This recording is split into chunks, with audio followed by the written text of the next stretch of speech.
Ja, goedenavond, Henk Veenstra. Ik mag even een minuut volpraten, dat mag net zo moeilijk mezelf.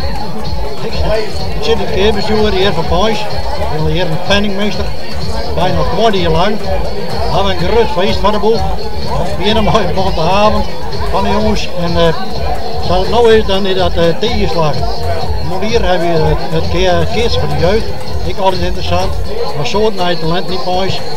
Waaronder KKB-kids, maar Pieter van Althuis, etc. Menno van Zwieten. En er komen weer heel veel jongeren aan die erg mee bezig zijn en die toch wel volgens mij voor de hartste plek komen.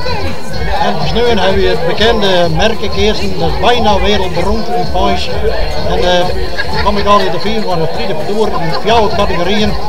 Van vooral die A-klasse, B-klasse, veteraan, neem ze maar op. Ik had tegenstelling rijden, het wordt dus zo door het gebeurd.